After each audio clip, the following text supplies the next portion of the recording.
Topic के बारे में जिसका नाम है कैथोड रे ऑसिलोस्कोप, जो कि एग्जाम्स में मिनिमम 6 मार्क्स में और मैक्सिमम 8 मार्क्स की कैटेगरी में ही पूछा जाता है। स्टूडेंट्स, आज के इस वीडियो में हम जानेंगे कि आखिरकार कैथोड रे ऑसिलोस्कोप क्या होता है, ये क्या काम करता है, इसका ब्लॉक डायग्राम क्या होता है, इसके मेन कंपोनेंट्स क्या होते हैं और ये कैसे वर्क करता है। कैथोड रे ऑसिलोस्कोप एक ऐसा इलेक्ट्रॉनिक डिवाइस होता है जो इलेक्ट्रिकल सिग्नल्स का विजुअल डिस्प्ले ऑब्टेन करने के काम आता है। आज की डेट में ऐसी कोई भी फिजिक्स लेबोरेटरी या इलेक्ट्रॉनिक्स लेबोरेटरी ऐसी नहीं होगी जहां पर आप कैथोड रे ऑसिलोस्कोप नहीं देखेंगे। ये इंस्ट्रूमेंट जो है हर फिजिक्स लेबोरेटरी एंड हर इलेक्ट्रॉनिक्स लेबोरेटरी में पाया जाता है। इस इंस्ट्रूमेंट को यूज करके हम किसी भी सिग्नल वोल्टेज का एम्पलीट्यूड और उसकी फ्रीक्वेंसी निकाल सकते हैं। इस इंस्ट्रूमेंट का यूज करके हम दो एसी वोल्टेज सिग्नल्स के बीच में फेज डिफरेंस भी फाइंड आउट कर सकते हैं। तो स्टूडेंट्स, आइए देखते हैं कि अगर आपको क्वेश्चन एग्जाम में आता है तो आप स्टार्टिंग की इंट्रोडक्शन में क्या लिख के आएंगे। आइए वो देख लेते हैं। It is an instrument used to obtain the visual display of electrical signals। ये एक ऐसा इलेक्ट्रॉनिक इंस्ट्रूमेंट है जो इलेक्ट्रिकल सिग्नल्स के विजुअल डिस्प्ले को ऑब्टेन करने के काम आता है। वो इलेक्ट्रिकल सिग्नल्स जो है साइनोसॉइडल वेव फॉर्म में भी हो सकते हैं, स्क्वायर वेव फॉर्म में भी हो सकते हैं, किसी भी प्रकार का इलेक्ट्रिकल सिग्नल हो सकता है जिसकी विजुअल डिस्प्ले जो है हम इस इंस्ट्रूमेंट से ऑब्टेन कर सकते हैं। These days it is one of the most essential instrument required in physics and electronics laboratory। Her physics and electronics laboratory में आपको सीआरओ जो है जरूर देखने को मिलेगा। बहुत सारे एक्सपेरिमेंट्स हैं जो सीआरओ की हेल्प से किए जाते हैं। आप फर्स्ट ईयर के स्टूडेंट्स हैं, फर्स्ट ईयर में ऐसा कोई भी एक्सपेरिमेंट या प्रैक्टिकल नहीं है जिसमें सीआरओ यूज हो। हाँ, बीएससी फाइनल ईयर में आपके 3 प्रैक्टिकल ऐसे हैं जिसमें आप सीआरओ को यूज करेंगे, जैसे कॉमन एमिटर एम्पलीफायर है, कॉमन बेस एम्पलीफायर है और एक आपका बीएच कर्व है। उन 3 प्रैक्टिकल्स के अंदर आपको सीआरओ का यूज करना ही पड़ता है, क्योंकि आपको वहां पर इलेक्ट्रिकल सिग्नल्स का विजुअल डिस्प्ले जो है ऑब्टेन करना होता है। CRO can be used to measure the amplitude and frequency of signal voltage. CRO की हेल्प से हम किसी भी सिग्नल वोल्टेज का एम्पलीट्यूड और उसकी फ्रीक्वेंसी जो है वो मेजर कर सकते हैं। It can also be use to measure the phase difference between 2 AC voltages. अगर आपके पास 2 एसी वोल्टेज सिग्नल्स गिवन है, अगर आप उनके बीच में फेज डिफरेंस निकालना चाहते हैं तो आप बड़ी आसानी से सीआरओ की हेल्प से निकाल सकते हैं। तो स्टूडेंट्स, इतना लिखने के बाद ये तो होगी सीआरओ की इंट्रोडक्शन। उसके बाद हम बात करेंगे ब्लॉक डायग्राम ऑफ सीआरओ के बारे में और इसके क्या क्या मेन कंपोनेंट्स होते हैं उसके बारे में बात करेंगे आने वाले सेक्शंस के अंदर। तो आइए स्टूडेंट्स, अब बात करते हैं block diagram of cathode ray oscilloscope के बारे में। तो स्टूडेंट्स, ये है आपका block diagram of cathode ray oscilloscope. इसमें कौन कौन से मेन कंपोनेंट्स है। सबसे इंपॉर्टेंट कंपोनेंट जो होता है सीआरओ का वो होता है कैथोड रे ट्यूब, सीआरटी। और सीआरटी जो होती है वो यहाँ से लेके यहाँ तक होती है, यहाँ से लेके यहाँ तक, ये सारी की सारी जो है ये सीआरटी है। ये एक इवैक्यूएटेड ग्लास ट्यूब होती है जिसके अंदर कुछ अलग से कंपोनेंट्स लगे होते हैं। जब हम सीआरटी को डिस्कस करेंगे तो हम इसके अंदर लगे हुए हर एक कंपोनेंट के बारे में पूरी डिटेल में पढ़ेंगे। तो पहला कंपोनेंट जो सीआरओ का होता है सबसे इंपॉर्टेंट वो होता है ये इवैक्यूएटेड ग्लास ट्यूब, जिसको हम बोलते हैं सीआरटी। सीआरटी का हम अलग से इसको डिस्कस करेंगे जब हम इसके कंपोनेंट डिस्कस करना शुरू करेंगे सीआरओ को। दूसरा मेन कंपोनेंट होता है वर्टिकल एम्पलीफायर, उसके बाद है डिले लाइन, नीचे है trigger circuit, time based generator and horizontal amplifier. तो कुल मिला के 6 इंपॉर्टेंट कंपोनेंट्स होते हैं किसी भी सीआरओ के। आइए देखते हैं आप आगे एग्जाम में थ्योरी में क्या लिख के आएंगे। As shown in block diagram of CRO, The main components of CRO are as follows। Number 1, cathode ray tube. जैसा कि ब्लॉक डायग्राम में आप देख सकते हैं जो सीआरओ के मेन कंपोनेंट्स होते हैं वो 6 होते हैं। पहला इंपॉर्टेंट कंपोनेंट है ये, यहाँ से लेके यहाँ तक ये चीज, ये है evacuated glass tube. Funnel shape glass tube है, एक एंड से नैरो होती है, दूसरे एंड से वाइडर होती है ये, और इसको हम बोलते हैं सीआरटी। तो पहला कंपोनेंट है कैथोड रे ट्यूब, सीआरटी। दूसरा है वर्टिकल एम्पलीफायर, तीसरा है डिले लाइन, चौथा है ट्रिगर सर्किट, पांचवा है टाइम बेस्ड जनरेटर और जिसको स्वीप जनरेटर भी बोलते हैं। ये हमारा टाइम बेस्ड जनरेटर है, इसको स्वीप जनरेटर भी लिखा हुआ कहीं बुक्स में, तो इसको आप स्वीप जनरेटर भी बोल सकते हैं। 6th कंपोनेंट है हॉरिजॉन्टल एम्पलीफायर। अब आपको क्या करना है एग्जाम में, ये ब्लॉक डायग्राम बनाना है और उसके बाद इन 6 के 6 कंपोनेंट्स को पूरी डिटेल में आपको डिस्कस करना है एग्जाम में, तब जाके आपको पूरे मार्क्स मिलेंगे। तो नेक्स्ट सेक्शन में हम क्या डिस्कस करेंगे, सबसे पहला कंपोनेंट डिस्कस करेंगे कैथोड रे ट्यूब।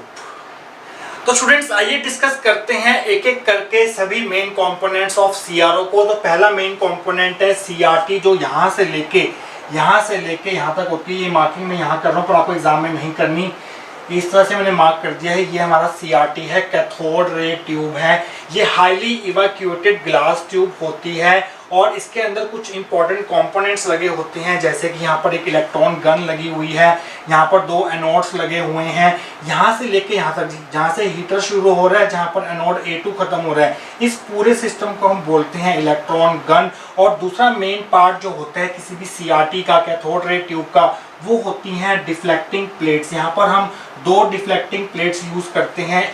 एक को हम ऐसे अरेंज करते हैं हॉरिजॉन्टल डायरेक्शन में, जिसको हम बोलते हैं X1 X2 प्लेट्स, और 2 प्लेट्स ऐसे होती है जिसको हम वर्टिकली अरेंज करते हैं, जिसको हम बोलते हैं Y1 Y2 प्लेट्स। मींस यहाँ पर 2 सेट्स लगे होते हैं डिफ्लेक्टिंग प्लेट्स के, एक ऐसे लगे होंगे और 2 प्लेट जो है, एक सेट ऐसे लगा होगा और एक सेट जो है इस प्रकार से लगा होगा। और तीसरा जो मेन पार्ट होता है सीआरटी का, वो होता है फ्लोरोसेंट स्क्रीन, जहां पर आपको इलेक्ट्रिकल सिग्नल्स का विजुअल डिस्प्ले जो है वो देखने को मिलता है। मींस सीआरटी के अंदर हमें 3 कंपोनेंट डिस्कस करने हैं। पहला इलेक्ट्रॉन गन, यहाँ से लेके यहाँ तक इसको डिस्कस करना है, ये क्या काम करता है। फिर हमें सिस्टम ऑफ डिफ्लेक्टिंग प्लेट्स के बारे में पढ़ना है, आखिरकार ये क्यों लगाई जाती हैं। और लास्ट में पढ़ना है सीआरटी के अंदर फ्लोरोसेंट स्क्रीन के बारे में, ये किसकी बनी होती है और ये क्या काम करती है। तो आइए डिस्कस करते हैं कैथोड रे ट्यूब के बारे में।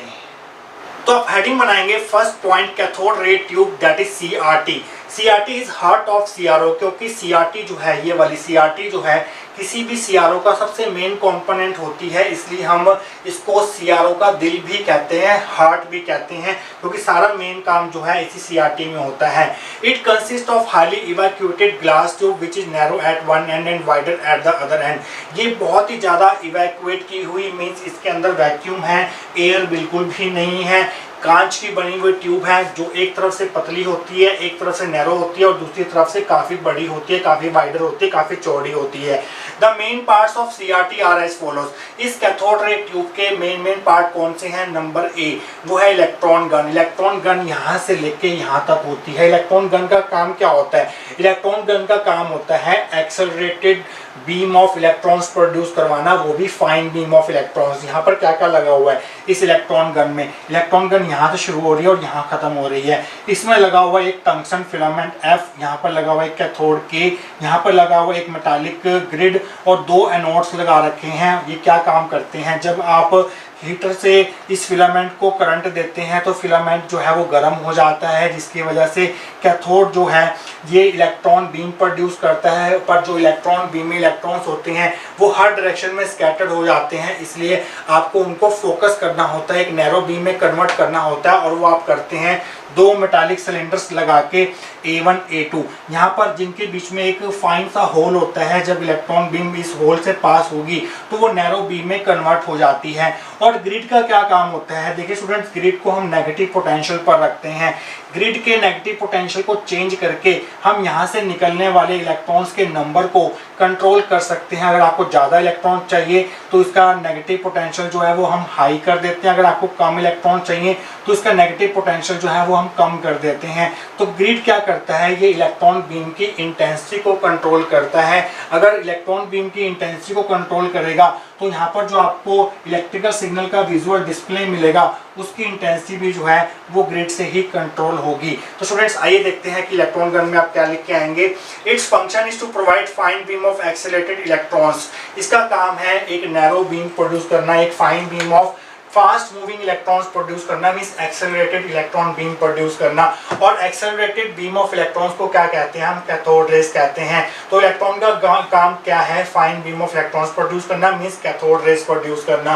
That is cathode rays which can be focused on the fluorescent screen to get a spot of light. यहाँ से जब इलेक्ट्रॉन गन से इस एनोड से पास होते हुए इलेक्ट्रॉन बीम, एक नैरो इलेक्ट्रॉन बीम एक डिफ्लेक्टिंग प्लेट से पास होते हुए जब फ्लोरोसेंट स्क्रीन पर टकराती है तो एक स्पॉट ऑफ लाइट प्रोड्यूस होता है। तो स्टूडेंट्स आगे देखते हैं। It consist of tungsten filament F, cathode K which is coated with barium oxide। Electron gun के अंदर एक फिलामेंट लगा होता है टंगस्टन का, जिसका मेल्टिंग पॉइंट जो है बहुत ज़्यादा हाई होता है। एक कैथोड लगा होता है जिसको हमने यहाँ पर के से शो किया है, ये देखिए ये कैथोड है के। इसको हमने एक ऐसे मटेरियल से कोटेड किया होता है जिसका वर्क फंक्शन बहुत कम होता है, और ऐसा मटेरियल होता है बेरियम ऑक्साइड। अगर आप कैथोड को बेरियम ऑक्साइड से कोट कर देंगे तो ये बड़ी आसानी से इलेक्ट्रॉन्स एमिट करता है जब इसको गर्म किया जाता है। तो स्टूडेंट्स, इतना लिखने के बाद इलेक्ट्रॉन गन में आप एग्जाम में और क्या लिख के आएंगे इलेक्ट्रॉन गन में? अभी हमने एनोड्स की बात नहीं की, उनकी बात करनी है, ग्रिड की बात करनी है, फिर आपको इलेक्ट्रॉन गन कंप्लीट होगा। उसके बाद हम बात करेंगे डिफ्लेक्टिंग प्लेट्स और इस फ्लोरोसेंट स्क्रीन के बारे में आने वाले सेक्शंस के अंदर। तो स्टूडेंट्स, आइए देखते हैं कि आप इलेक्ट्रॉन गन की थ्योरी में और क्या ऐड करके आएंगे एग्जाम के अंदर। When electric current is passed through tungsten filament F, heat is produced which on reaching cathode K causes emission of electrons due to thermoionic emission। देखिए स्टूडेंट, जब इस फिलामेंट में से करंट पास करवाया जाता है तो बहुत सारी हीट प्रोड्यूस होती है, क्योंकि ये टंगस्टन का बना हुआ है, इसका मेल्टिंग पॉइंट बहुत ज़्यादा हाई होता है। जब ये हीट इस कैथोड पर पहुंचती है, इस कैथोड के को हमने एक ऐसे मटेरियल से कोट किया हुआ है, बेरियम ऑक्साइड से कोट किया हुआ है, जिसका वर्क फंक्शन बहुत कम होता है। जिस मटेरियल का वर्क फंक्शन कम होता है उसमें से इलेक्ट्रॉन्स निकालना आसान होता है। यहाँ पर हम इलेक्ट्रॉन्स निकाल रहे हैं by supplying heat by this filament F. इस फिलामेंट एफ से हीट देके हम कैथोड के से हम क्या निकाल रहे हैं, इलेक्ट्रॉन बीम निकाल रहे हैं, और कैथोड के को हमने बेरियम ऑक्साइड से कोटेड किया हुआ था। और इस प्रकार से इलेक्ट्रॉन्स निकालना, किसी भी मटेरियल में से उसको हीट करके किसी भी मटेरियल में से इलेक्ट्रॉन निकालना, इस प्रोसेस को बोला जाता है थर्मोआयनिक एमिशन। कैथोड के is surrounded by cylindrical metallic grid G which is kept at negative potential. देखिए स्टूडेंट्स, कैथोड के को हमने एक मेटालिक सिलिंड्रिकल ग्रिड से सराउंड किया हुआ है, इसके पास ही लगा रखी है एक ये सिलिंड्रिकल मेटालिक ग्रिड जी। इसको हम नेगेटिव पोटेंशियल पर रखते हैं। इसका नेगेटिव पोटेंशियल जो है हम चेंज कर सकते हैं अगर इसका हम नेगेटिव पोटेंशियल हाई कर दें, क्योंकि इलेक्ट्रॉन्स नेगेटिवली चार्ज पार्टिकल्स होते हैं। तो यहाँ पर नेगेटिव पोटेंशियल अगर हाई हो गया तो इलेक्ट्रॉन्स को रिपल्शन मिलेगा, और ज़्यादा से ज़्यादा इलेक्ट्रॉन जो है यहाँ से दूर जाकर और यहाँ पर फ्लोरोसेंट स्क्रीन तक पहुँचेंगे, जिससे यहाँ पर आपको बहुत ज़्यादा लाइट स्पॉट्स दिखाई देंगे, और आपके जो विजुअल डिस्प्ले मिलेगा आपको इलेक्ट्रिकल सिग्नल्स का, वो काफ़ी ज़्यादा ब्राइट होगा। अगर आप इस ग्रिड का नेगेटिव पोटेंशियल कम कर देते हैं तो नंबर ऑफ इलेक्ट्रॉन्स जो फ्लोरोसेंट स्क्रीन तक पहुंचेंगे वो कम हो जाएंगे, जिससे आपके जो लाइट सपोर्ट की इंटेंसिटी होगी वो कम हो जाएगी, और जिसके कारण आपके जो इलेक्ट्रिकल सिग्नल्स का विजुअल डिस्प्ले मिलेगा वो वीक इंटेंसिटी का मिलेगा, वो ज़्यादा ब्राइट नहीं होगा। मींस इस ग्रिड जी के नेगेटिव पोटेंशियल को वेरी करके हम नंबर ऑफ इलेक्ट्रॉन जो है इलेक्ट्रॉन बीम में वो कंट्रोल कर सकते हैं। कहने का मतलब ये है कि जो हमें इलेक्ट्रिकल सिग्नल्स का विजुअल डिस्प्ले मिलेगा उसकी इंटेंसिटी जो है इस ग्रिड के नेगेटिव पोटेंशियल से वो वेरी की जा सकती है। तो स्टूडेंट्स, आइए देखते हैं आगे क्या लिखेंगे आप। By changing the negative potential of grid G, we can control the number of electrons in the beam, which in turn affect the intensity of light in the visual display of electrical signals on the fluorescent screen। इस grid G का negative potential को change करके हम number of electrons कितने होंगे इस electron beam में उसको control कर सकते हैं। अगर हम number of electrons control कर सकते हैं तो इसका मतलब यह है कि हम इस screen पर जो हमें electrical signals का visual display मिलेगा उसकी इंटेंसिटी भी हम कंट्रोल कर सकते हैं by changing the negative potential of grid G. क्योंकि जो इंटेंसिटी होगी लाइट की जो हमें फ्लोरोसेंट स्क्रीन पर मिलेगी वो डिपेंड करेगा कि कितने नंबर ऑफ इलेक्ट्रॉन जो है वो इस फ्लोरोसेंट स्क्रीन पर स्ट्राइक कर रहे हैं। तो स्टूडेंट्स, इतना लिखने के बाद इलेक्ट्रॉन गन में आप इलेक्ट्रॉन गन में और क्या ऐड करके आएंगे वो हम देखेंगे नेक्स्ट सेक्शन के अंदर।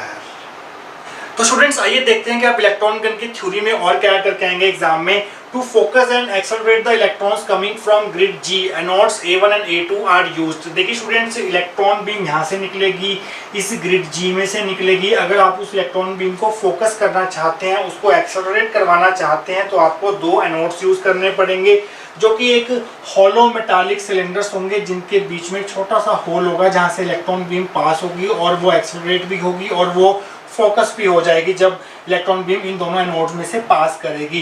एक्चुअली एनोड्स को हम रखते हैं पॉजिटिव पोटेंशियल पर, जब इलेक्ट्रॉन्स जो कि नेगेटिवली चार्ज पार्टिकल्स हैं इन पॉजिटिवली चार्ज मेटालिक सिलेंडर्स में से पास करते हैं, तो होता है क्या स्टूडेंट्स, इलेक्ट्रॉन बीम जो है वो एक्सेलरेट हो जाती है, क्योंकि एनोड्स को हम रखते हैं पॉजिटिव पोटेंशियल पर। These two anodes are hollow metallic cylinders and are kept at high positive potential. ये जो एनोड्स हैं ये होलो मेटालिक सिलेंडर्स होते हैं, इनको हाई पॉजिटिव पोटेंशियल पर रखा जाता है और जब इलेक्ट्रॉन बीम इनमें से पास होती है तो फोकस होने के साथ साथ एक नैरो बीम फाइन बीम में कन्वर्ट होने के साथ साथ वो एक्सेलरेट भी करती हैं, क्योंकि इलेक्ट्रॉन जो है वो नेगेटिवली चार्ज पार्टिकल हैं, तो इनका पॉजिटिव पोटेंशियल इलेक्ट्रॉन्स को अपनी तरफ अट्रैक्ट करता है, जिनसे इलेक्ट्रॉन की स्पीड जो है वो कई गुना बढ़ जाती है। तो स्टूडेंट्स ये तो हो गया इलेक्ट्रॉन गन के बारे में, जिसमें हमने फिलामेंट के बारे में पढ़ा, ग्रिड के बारे में पढ़ा और इन एनोड्स के फंक्शन के बारे में पढ़ा। आइए बात करते हैं कैथोड रे ट्यूब के सेकेंड इंपॉर्टेंट पार्ट के बारे में, जो कि है सिस्टम ऑफ डिफ्लेक्टिंग प्लेट्स। यहाँ पर दो सेट्स ऑफ डिफ्लेक्टिंग प्लेट्स लगी होती हैं, X1 X2 and Y1 Y2। आइए देखते हैं इसमें क्या लिखेंगे आप। तो आप हेडिंग बनाएंगे B point of CRT, system of deflecting plates. Second important part of this CRT, this cathode ray tube is system of deflecting plates. It consists of two sets of parallel metal plates. यहाँ पर आपके दो sets लगे हुए हैं metal parallel plates के। आइए देखते हैं कैसे लगे हुए हैं ये।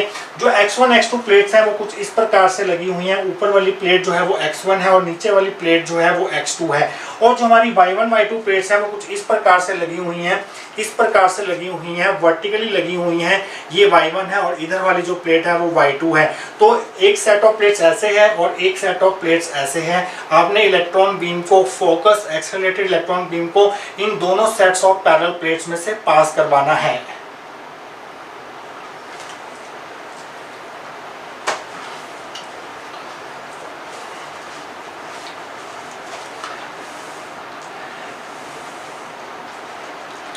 तो स्टूडेंट्स आइए देखते हैं कि X1 X2 प्लेट क्या करेगी। X1 X2 प्लेट कुछ इस प्रकार से अरेंज्ड है, हॉरिजॉन्टली अरेंज्ड है। ये दोनों प्लेट्स, ऊपर वाली X1 है, नीचे वाली X2 है। मान लीजिए X1 प्लेट को हमने पॉजिटिव चार्ज दे दिया और नीचे वाली प्लेट को हमने नेगेटिव चार्ज दे दिया। मींस ऊपर वाली प्लेट जो है वो पॉजिटिव पोटेंशियल पे है, नीचे वाली जो है वो नेगेटिव पोटेंशियल पे है। जब इलेक्ट्रॉन बीम इसमें से पास करेगी, इस प्लेट्स के बिल्कुल बीच में से पास करेगी, तो इलेक्ट्रॉन बीम कौन सी प्लेट की तरफ डिफ्लेक्ट होगी? इलेक्ट्रॉन बीम ऊपर वाली प्लेट की तरफ डिफ्लेक्ट होगी, जो कि पॉजिटिवली चार्ज है, क्योंकि इलेक्ट्रॉन नेगेटिवली चार्ज पार्टिकल है।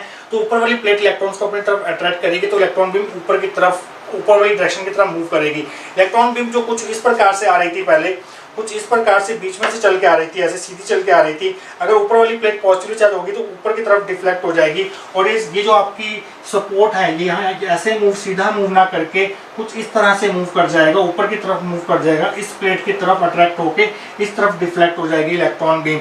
अगर आप प्लेट X2 को पॉजिटिव चार्ज कर देते हैं, X1 को नेगेटिवली चार्ज कर देते हैं, मींस इनके पोटेंशियल को रिवर्स कर देते हैं। X2 अब पॉजिटिव पोटेंशियल पर है, X1 अब नेगेटिव पोटेंशियल पर। अब इलेक्ट्रॉन बीम किसी तरफ मूव करेगी, इस तरफ मूव करेगी। मींस ये जो हॉरिजॉन्टल प्लेट्स हैं ये इलेक्ट्रॉन बीम को स्क्रीन के ऊपर वर्टिकली जो है वो डिफ्लेक्ट करने में हमारी हेल्प करती हैं। इसी प्रकार से जो Y1 Y2 प्लेट्स हैं वो क्या करेंगे? Y1 Y2 प्लेट्स इस प्रकार से हैं, इस प्रकार से हैं, बिल्कुल पैरेलली अरेंज्ड हैं ये दोनों प्लेट्स। अगर बीच में से इलेक्ट्रॉन बीम ऐसे पास हो रही थी तो अगर इन पे कोई भी पोटेंशियल ना हो तो ये सीधी निकल जाएंगी। तो अगर इनको पॉजिटिव चार्ज दे दें, इस प्लेट को नेगेटिव चार्ज दे दें, तो होगा क्या? इलेक्ट्रॉन बीम जो है वो पॉजिटिव की तरफ मूव करेगी, इस प्लेट की तरफ डिफ्लेक्ट हो जाएगी, ऊपर वाली प्लेट की तरफ डिफ्लेक्ट हो जाएगी, इस वाली प्लेट की तरफ। तो होगा क्या स्टूडेंट्स? इलेक्ट्रॉन बीम की डिफ्लेक्शन हो जाएगी इस प्लेट की तरफ। अगर हम इसको पॉजिटिव दे दें, इसको नेगेटिव दे दें, तो इलेक्ट्रॉन बीम इधर की तरफ डिफ्लेक्ट हो जाएगी। तो मीन्स इन प्लेट से, इन हॉरिजॉन्टल प्लेट से हम इलेक्ट्रॉन बीम को वर्टिकल डायरेक्शन में जो है वो डिफ्लेक्ट करवा सकते हैं। मींस ये वाली प्लेट्स क्या करेंगी? इलेक्ट्रॉन बीम को इस तरह से डिफ्लेक्ट करवाएंगी और ये वाली बीम जो है, ये वाली प्लेट्स जो है वो इलेक्ट्रॉन बीम को इस प्रकार से डिफ्लेक्ट करवाएंगी, ताकि आपको इलेक्ट्रिकल सिग्नल्स का विजुअल डिस्प्ले मिल सके। मींस ये system of deflecting plates electrons beam को हॉरिजॉन्टली एंड वर्टिकली जो है वो डिफ्लेक्ट करवाने में हमारी हेल्प करती हैं। आइए देखते हैं कि इसके थ्योरी में आप क्या लिख के आएंगे। तो स्टूडेंट्स हम यहाँ तक पढ़ चुके थे। आइए देखते हैं आगे। One set of plates X1 and X2 plate deflect the electron beam vertically and are called vertical deflection plates. जो X1 X2 प्लेट है वो इलेक्ट्रॉन बीम को इस प्रकार से डिफ्लेक्ट करवाएंगे, इस प्रकार से या फिर इस प्रकार से, मींस वर्टिकल डायरेक्शन में डिफ्लेक्ट करवाएंगी और इसलिए इनको बोला जाता है वर्टिकल डिफ्लेक्शन प्लेट्स। और इसलिए शॉर्ट फॉर्म में इसको हम बोलते हैं VDP। इन दोनों सेट्स ऑफ प्लेट्स को हम बोलते हैं VDP, means vertically deflection plates. ये इलेक्ट्रॉन बीम को वर्टिकल डायरेक्शन पर डिफ्लेक्ट करवाएंगी ऑन द फ्लोरोसेंट स्क्रीन। आइए देखते हैं सेकंड प्लेट्स के बारे में। Other set of plates Y1 Y2 plate deflect the electron beam horizontally and are called horizontal deflection plates. ये वाली प्लेट्स क्या करेंगी? ये वाली पैरेलल प्लेट्स ये वाली पैरेलल प्लेट्स क्या करेंगी, इलेक्ट्रॉन बीम को इस प्रकार से डिफ्लेक्ट करवाएंगी फ्लोरोसेंट स्क्रीन के ऊपर, और इसलिए इन प्लेट्स को बोला जाता है horizontal deflection plates, means HDP बोला जाता है इनको, हॉरिजॉन्टल डिफ्लेक्शन प्लेट्स। तो सिस्टम ऑफ डिफ्लेक्टिंग प्लेट्स में और क्या ऐड करेंगे आप, और साथ के साथ नेक्स्ट पार्ट में हम डिस्कस करेंगे फ्लोरोसेंट स्क्रीन के बारे में आने वाले सेक्शंस के अंदर। तो स्टूडेंट्स आइए देखते हैं कि आप सिस्टम ऑफ डिफ्लेक्टिंग प्लेट्स वाले पॉइंट में और क्या ऐड करके आएंगे एग्जाम के अंदर। The deflection of electron beam, that is cathode rays, in any direction on reaching the fluorescent screen is directly proportional to the electric field between the corresponding set of plates। देखिए students, अगर आप electron beam को deflect करवाना चाहते हैं किसी भी direction में, चाहे वो हॉरिजॉन्टल डायरेक्शन हो, चाहे वर्टिकल डायरेक्शन हो, इन प्लेट्स के द्वारा, तो आपको क्या करना पड़ता है, इन प्लेट्स पे इलेक्ट्रिक फील्ड अप्लाई करना पड़ता है। एक प्लेट को पॉजिटिव पोलैरिटी देनी पड़ती है और दूसरी प्लेट को नेगेटिव पोलैरिटी देनी पड़ती है, तब जाके डिफ्लेक्शन जो है इलेक्ट्रॉन बीम की पॉसिबल हो पाती है। तो स्टूडेंट्स, कितनी डिफ्लेक्शन होगी हॉरिजॉन्टल डायरेक्शन में या वर्टिकल डायरेक्शन में, मींस किसी भी डायरेक्शन में कितनी डिफ्लेक्शन होगी, वो किस पर डिपेंड करेगा कि आपने इन सेट ऑफ डिफ्लेक्टिंग प्लेट्स पर कितना इलेक्ट्रिक फील्ड अप्लाई किया है। उस बात पर डिपेंड करेगा कि इलेक्ट्रॉन बीम जब फ्लोरोसेंट स्क्रीन पर पहुंचेगी तो उसकी कितनी डिफ्लेक्शन हो चुकी होगी। तो स्टूडेंट्स, ये था आपका सिस्टम ऑफ डिफ्लेक्टिंग प्लेट्स, जिनका काम होता है इलेक्ट्रॉन बीम को हॉरिजॉन्टल या वर्टिकल डायरेक्शन में डिफ्लेक्ट करना। आइए बात करते हैं तीसरे main part of cathode ray tube की, जो कि है फ्लोरोसेंट स्क्रीन। देखिए स्टूडेंट, जब electron beam in set of deflecting plates में से बाहर निकल के आएगी तो वो कहाँ जाकर टकराएगी, फ्लोरोसेंट स्क्रीन पर आकर टकराएगी, जिसको हमने कोट किया होता है एक ऐसे फ्लोरोसेंट मटेरियल से कि जब इलेक्ट्रॉन बीम उस मटेरियल से टकराए तो वहां पर आपको लाइट का स्पॉट दिखाई दे, सेंटिलेशंस दिखाई दे, मींस एक आपको स्पॉट ऑफ लाइट दिखाई देगा, जिससे आपको इलेक्ट्रॉन बीम की पोजीशन को लोकेट करने में हेल्प मिलेगी। तो स्टूडेंट्स, आइए देखते हैं कि फ्लोरोसेंट स्क्रीन में आप क्या लिखे आएंगे। तो आप हेडिंग बनाएंगे third part of CRT is fluorescent screen. After passing through system of deflecting plates, the electron beam strikes on fluorescent screen and a spot of light is produced. Deflecting plates में से पास होने के बाद electron beam टकराएगी fluorescent screen के ऊपर, जहां पर आपको एक लाइट का स्पॉट दिखाई देगा। और क्या होगा आगे, the choice of fluorescent material coated on screen depends on the application of CRO। CRO की बहुत सारी एप्लीकेशंस हैं। अब CRO आप किस पर्पस के लिए यूज कर रहे हैं उस बात पर डिपेंड करेगा कि आप इस कैथोड रे ट्यूब की जो स्क्रीन है उसको किस फ्लोरोसेंट मटेरियल से कोट करते हैं। जैसे लेबोरेटरी के अंदर आप जो CRO यूज करते हैं वहां पर कोई और फ्लोरोसेंट मटेरियल यूज होगा, और अगर आप किसी और एप्लीकेशन के लिए यूज करते हैं तो जो फ्लोरोसेंट मटेरियल आप यहाँ पर कोट करेंगे वो अलग प्रकार का होगा। तो स्टूडेंट्स, आइए देखते हैं नेक्स्ट सेक्शन के अंदर क्या फ्लोरोसेंट स्क्रीन के थ्योरी में और क्या ऐड करके आएंगे। तो स्टूडेंट्स, आइए देखते हैं क्या फ्लोरोसेंट स्क्रीन वाली हेडिंग में और क्या ऐड करके आएंगे थ्योरी में। जिंक ऑर्थोसिलिकेट और willemite is the material used for coating of screen of a laboratory CRO। जो आप लोग CRO लेबोरेटरी में यूज करते हैं, उस CRO में जो स्क्रीन की कोटिंग की जाती है वो इस फ्लोरोसेंट मटेरियल की जाती है, जिसको हम जिंक ऑर्थोसिलिकेट या फिर कॉमन नेम है इसका विलेमाइट भी बोलते हैं। ये मटेरियल क्या करता है, जब इसके ऊपर इलेक्ट्रॉन बीम आके स्ट्राइक करती है विलेमाइट के ऊपर या फिर जिंक ऑर्थोसिलिकेट के ऊपर, तो ये ग्रीन कलर की लाइट एमिट करता है, जो कि देखने में काफी अच्छी लगती है और इलेक्ट्रिकल सिग्नल्स का विजुअल डिस्प्ले जो है आपको क्लियरली नजर आता है। This fluorescent material emits its characteristic green light. When electron beam strikes the fluorescent screen, some electrons called secondary electrons are also emitted along with light। देखिए students, एक problem क्या आती है जो जनरली देखने को मिलती है CRO के अंदर, वो ये होती है कि जब इलेक्ट्रॉन बीम फ्लोरोसेंट मटेरियल के ऊपर जाके स्ट्राइक करती है, स्क्रीन के ऊपर जाके स्ट्राइक करती है, तो सभी इलेक्ट्रॉन जो हैं वो लाइट एनर्जी में कन्वर्ट नहीं होते। सभी इलेक्ट्रॉन्स की काइनेटिक एनर्जी जो है वो लाइट एनर्जी में कन्वर्ट नहीं हो पाती, जबकि लाइट के साथ साथ कुछ सेकेंडरी इलेक्ट्रॉन्स भी एमिट होते हैं जो कि CRO की फंक्शनिंग में रुकावट पैदा करते हैं। उन सेकेंडरी इलेक्ट्रॉन्स को हमें रिमूव करना होता है, और वो रिमूव करते हैं हम एक स्पेशल कोटिंग से, जिसको हम बोलते हैं एक्वा डैक कोटिंग। देखिए स्टूडेंट, ये जो लेयरिंग करनी है आपने थोड़ी डार्क करनी है, यहाँ से लेकर यहाँ तक ये एक ग्रेफाइट की लेयर है जिसको हम एक्वा डैक कोटिंग बोलते हैं। इस ग्रेफाइट लेयर का एक एंड जो है हमने इंटरनली इस A2 से जोड़ा होता है, इस एनोड से जोड़ा होता है जो कि पॉजिटिव पोटेंशियल पर होता है। इस एक्वा डैक कोटिंग का क्या काम है, अगर आपके सेकेंडरी इलेक्ट्रॉन्स प्रोड्यूस भी होते हैं तो उन सेकेंडरी इलेक्ट्रॉन्स जो क्योंकि वो नेगेटिवली चार्ज होते हैं, ये एक्वा डैक कोटिंग उनको एनोड A2 की तरफ ले जाती है जो कि पॉजिटिवली चार्ज है, और वो एनोड A2 पर जाकर खत्म हो जाते हैं और सेकेंडरी इलेक्ट्रॉन जो है वो रिमूव हो हो जाते हैं। तो स्टूडेंट्स आइए आगे देखते हैं क्या लिखेंगे आप। A layer of graphite called aqueduct coating is employed on the inner walls of glass envelope of CRT. Secondary electrons को रिमूव करने के लिए जो यहाँ पर लाइट प्रोड्यूस होने के साथ साथ प्रोड्यूस होते हैं, यहाँ पर आपको एक ग्रेफाइट की कोटिंग करनी होती है। जो CRT की जो ग्लास वॉल्स होती हैं उसके अंदर की साइड में आपको ग्रेफाइट की कोटिंग करनी होती है और साथ में क्या करना होता है, and one end of this coating is connected internally to anode A2 which is at maximum positive potential. और इस कोटिंग का एक एंड जो है आपको इंटरनली इस एनोड A2 से कनेक्ट करना होता है जो कि पॉजिटिव पोटेंशियल पर होता है ये एनोड A2। तो स्टूडेंट्स इसके बाद आप फ्लोरोसेंट स्क्रीन में क्या ऐड करके आएंगे वो हम देखेंगे नेक्स्ट सेक्शन के अंदर। तो आइए स्टूडेंट्स देखते हैं कि आप फ्लोरोसेंट स्क्रीन की थ्योरी में और क्या ऐड करके आएंगे। The function of aqueduct coating is to attract and remove the secondary electrons which otherwise collect in the form of clouds and affect the normal functioning of CRT. So aqueduct coating जो कि graphite की layer होती है जिसका एक and इस anode A2 से जुड़ा होता है, उसका काम क्या होता है, सेकेंडरी इलेक्ट्रॉन्स अगर यहाँ प्रोड्यूस होते हैं उनको रिमूव करना, उनको अट्रैक्ट करना, क्योंकि वो एनोड की तरफ अट्रैक्ट होंगे क्योंकि वो पॉजिटिवली चार्ज है। अगर आप ये aqueduct कोटिंग नहीं लगाएंगे तो सेकेंडरी इलेक्ट्रॉन्स का यहाँ पर क्लाउड फॉर्म होता रहेगा जिससे CRT की फंक्शनिंग जो है, नॉर्मल फंक्शनिंग जो है वो डिस्टर्ब होगी ही होगी। तो स्टूडेंट्स इतना लिखने के बाद ये हमारा जो CRT है, इसका जो CRO का मेन कंपोनेंट है वो कंप्लीट हो चुका है। जो बाकी पार्ट्स बचे हैं, vertical amplifier, delay line, trigger circuit, time based generator, horizontal amplifier, जो बाकी पार्ट्स बचे हैं CRO को, इसको हम CRO पार्ट 2 वाले वीडियो में डिस्कस करेंगे, नहीं तो ये वीडियो जो है बहुत लेंथी हो जाएगा।